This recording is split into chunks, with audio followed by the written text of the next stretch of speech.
Juin 1943. Un groupe de pilotes de la RAF se tient sur un aérodrome du sud de l'Angleterre, le regard fixé sur leur Typhoon. Quelque chose ne va pas.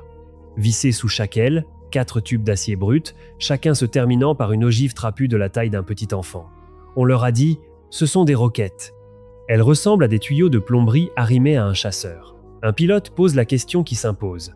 Comment est-on censé viser avec ces engins? La réponse leur revient. Vous piquez sur la cible, pointez le nez et vous espérez que ça touche. En moins de 12 mois, des commandants allemands comme Speidel et Funk allaient attribuer à ces grossières roquettes britanniques la paralysie de leurs opérations blindées. Ils se trompaient sur les chiffres, mais ils avaient raison sur ce qui comptait vraiment. Le problème auquel faisaient face les ingénieurs britanniques au début de 1940 était simple à formuler et semblait impossible à résoudre. Rommel était arrivé en Afrique du Nord avec des Panzer III et des Panzer IV, et la Desert Air Force n'avait aucune arme capable de les détruire depuis les airs. Les bombes nécessitaient des touches directes que les pilotes ne pouvaient que rarement réaliser contre des véhicules en mouvement. Les mitrailleuses ricochaient sur les blindages. Le canon de 40 mm Vickers S monté sur le Hurricane DID pouvait percer le blindage léger, mais tout ce qui était plus lourd en ignorait les obus. Les canons plus lourds étaient hors de question. Les seules forces de recul auraient suffi à déchirer un chasseur monomoteur. La RAF avait besoin de quelque chose qui pourrait délivrer la puissance d'un obus naval sans le poids ni le recul d'un canon naval. Sir Henry Tizard, conseiller scientifique en chef du gouvernement, convoqua un comité pour étudier le problème.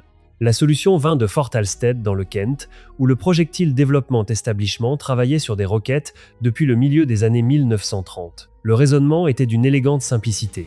Si on ne peut pas tirer un obus lourd depuis un canon, il suffit de mettre un moteur fusée derrière. Les roquettes ne génèrent aucun recul. Elles peuvent être montées sur des rails légers et un seul chasseur pouvait en transporter suffisamment pour délivrer une salve dévastatrice. Le seul problème était que la Grande-Bretagne n'avait jamais réussi à déployer des roquettes air-sol au combat. Cela allait bientôt changer. La recherche britannique sur les roquettes avait en réalité commencé en 1935 lorsque Sir Alwyn Douglas Crowe au Royal Arsenal avait commencé à étudier les roquettes comme armes anti-aériennes. Crowe inventa un nouveau propulseur appelé cordite sans solvant et prit la direction du Projectile Development Establishment à Fort Alstead en 1936. La remise de remplissage expérimentale de 1938 de l'installation est toujours debout aujourd'hui, constituant le plus ancien bâtiment à usage spécifique de fusées encore en existence en Angleterre. En juillet 1940, l'équipe de Crowe avait déployé des roquettes de batterie Z pour la défense côtière. C'étaient des armes rudimentaires, mais elles fonctionnaient. Churchill lui-même exigeait des rapports d'avancement hebdomadaires. La technologie existait. Le comité proposa simplement de les pointer sur des chars plutôt que sur des avions. Les essais en vol débutèrent à la RAF de Farnborough en juin 1942 avec des Hurricanes. L'équipe de développement testa l'arme sur des Hurricanes, des Hudson, des Swordfish, des Boston et des Sea Hurricane jusqu'en novembre de cette année-là. L'arme qui en résulta fut désignée RP3, pour roquette projectile de 3 pouces. La conception était délibérément simple. Un tube d'acier de 8-26 cm de diamètre externe et 40 mètres de long, rempli de propulseurs à base de cordite. 4 petites ailettes à l'arrière induisaient une rotation stabilisatrice. L'ogive se vissait à l'avant. Allumage électrique via un câble à fiche. Aucun mécanisme complexe. Aucune ingénierie de précision, une arme qui pouvait être produite en masse dans des usines déjà occupées à fabriquer des douilles d'obus. L'ogive initiale pesait environ 3 kg et était conçue pour le travail anti-sous-marin, un projectile en acier trempé capable de percer la coque sous pression d'un sous-marin. Contre les chars, elle s'avéra insuffisante. Le Tiger V avait 100 mm de blindage frontal. Le projectile de 3 kg ne pouvait pénétrer que 78 à 88 mm selon l'angle et la distance. Les ingénieurs britanniques avaient besoin de quelque chose de plus lourd. La solution fut l'ogive semi-perforante de 27 kg. Un obus de 15 cm de diamètre contenant environ 5-4 kg d'explosifs, TNT ou amatol selon la variante, suffisant pour, dit-on, arracher la tourelle d'un char. Ce fut cette ogive qui allait définir la réputation du RP3. L'arme complète pesait environ 47 kg avec la tête de 27 kg. Le moteur fusée générait environ 816 kg de poussée pendant environ 1 seconde, accélérant le projectile à une vitesse de lancement de 229 mètres par seconde. La dotation standard était de 8 roquettes, 4 par aile, montées sur des lanceurs à rails en acier. Ces premiers rails, marquis pesaient un pénalisant 218 kg par ensemble et coûtaient au Typhoon 60 et 1 km/h de vitesse maximale.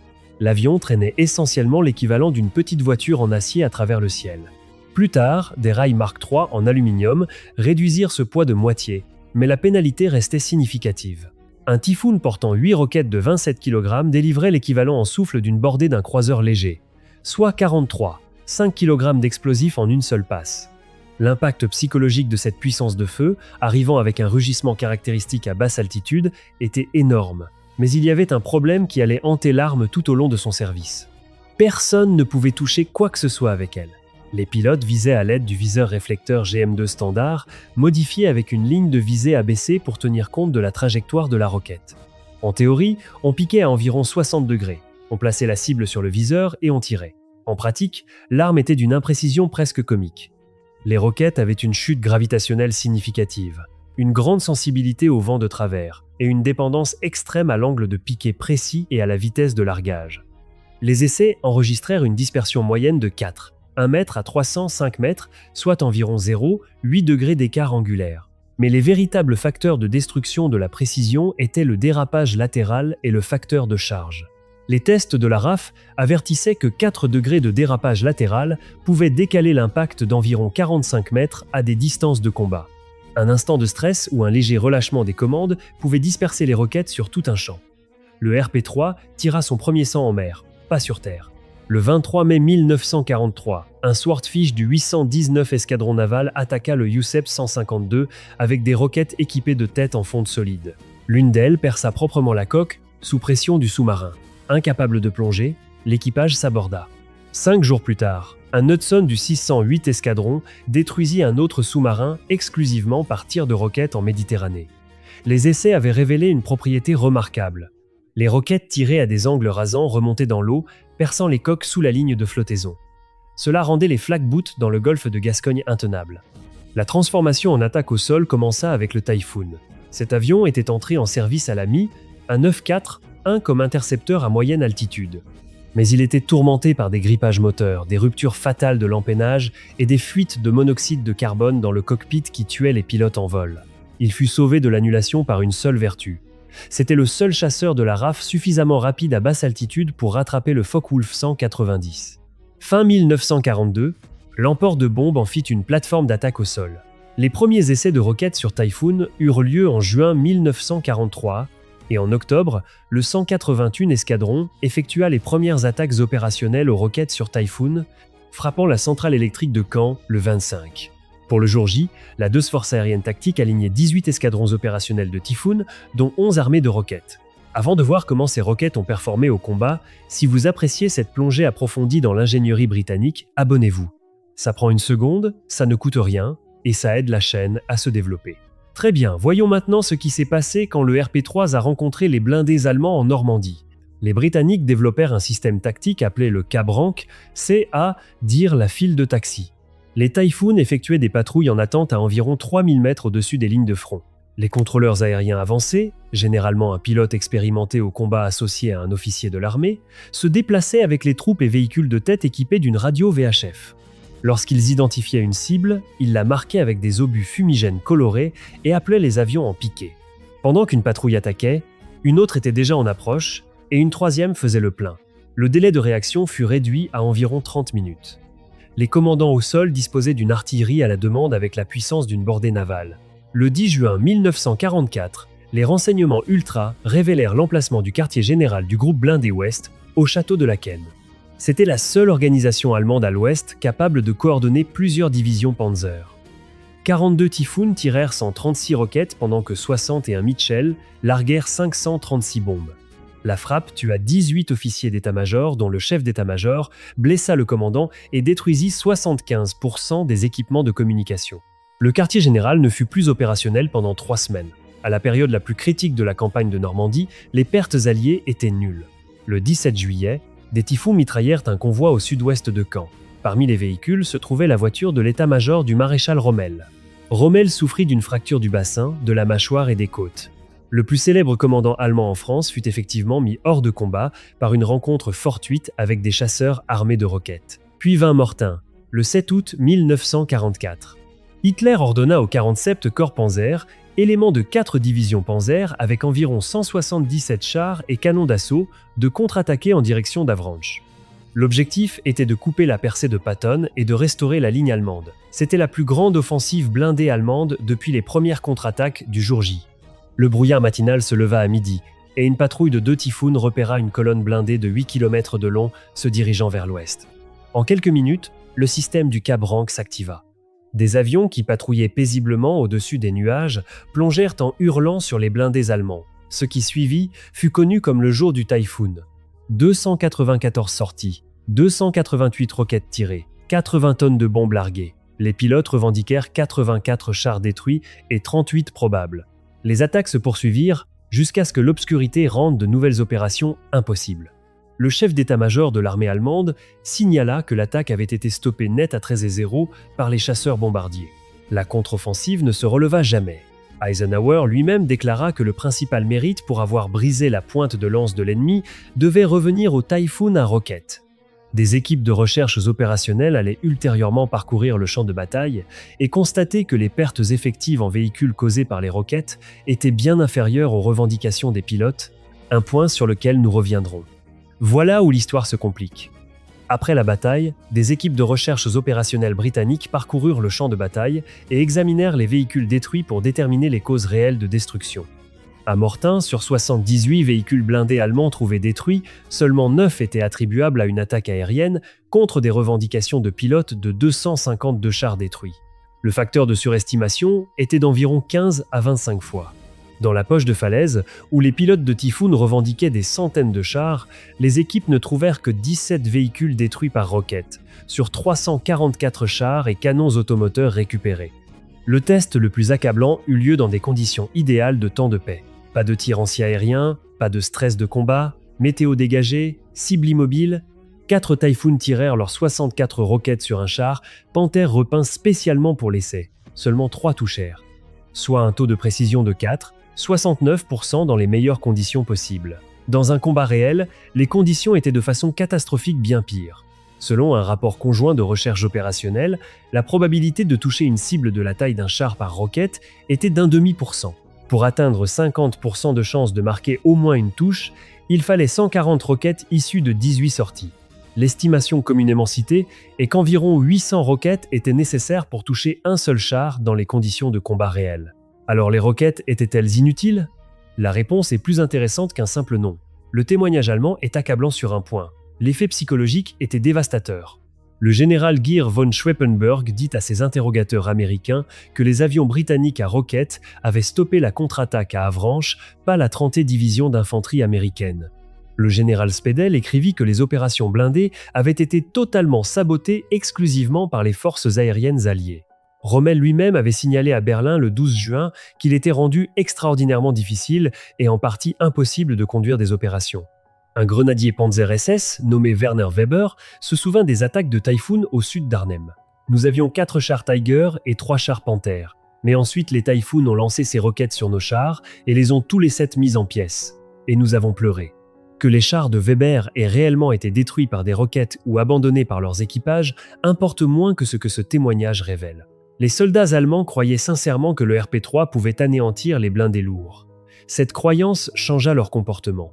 Les équipes de recherche opérationnelle trouvaient régulièrement des véhicules abandonnés intacts ou avec seulement des dommages superficiels. Les équipages allemands prenaient la fuite dès les premiers bruits des moteurs de Typhoon, même s'ils auraient été parfaitement en sécurité en restant à l'intérieur de leur blindage. Le rugissement explosif de la roquette de 27 kg, combiné à la note caractéristique du moteur du Typhoon, créait une réaction de terreur qui court-circuitait toute logique tactique. Les mouvements se trouvèrent limités à la seule nuit, réduisant de façon catastrophique le rythme opérationnel allemand. Des unités blindées qui auraient dû se rassembler pour contre-attaquer restaient dispersées et clouées au sol, attendant une couverture aérienne qui ne venait jamais. Au-delà de la peur, les roquettes dévastaient les véhicules non blindés.